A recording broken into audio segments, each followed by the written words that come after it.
Shege wannan dafa da shi muka yi sata awakin layin mu, amma ya yi fresh. Shege yanzu ya yi fresh ya koma ga ba shi. In muka yi sata da ni da tare da shi haka muke mai ta bubu da kafa. Bi ta haka, bi ta haka.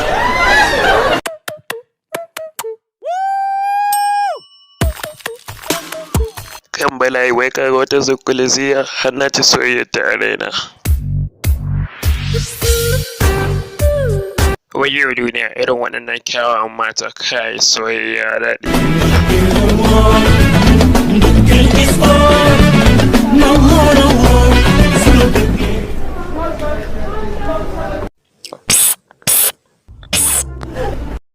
Ke ina za ki gani na fa a zaune, shegiya ta ki juyowa.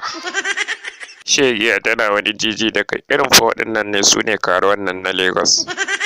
Amma gashi ina mata magana ta wani banza da ni kamar ba da ita nake ba. Ke ki tsaya mana shegiya ko juyowa ba za ta ma iya yi ba.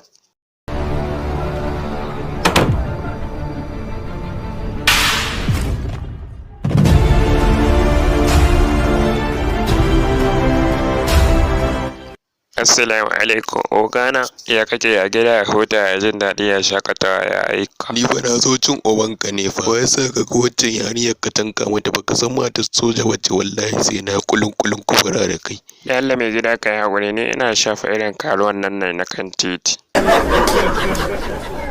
Matar soja za ka ce makaruwa. A ni fa musulma na ce mata asalin ma musulma don Allah ni ban mace mata haka ba kaji don Allah ka yi haƙuri. In kana so in yi ma haƙuri da abin nan ce ma sai ka min. Kai yanzu za ka yi rawa sannan kuma ka sa hannu ka ƙasa kana yin sama kana yin sama kana ƙasa. 1, 2, 3, 4, 5, 6 na gama fa. Wayo na gaji fa bari mu yi rawa.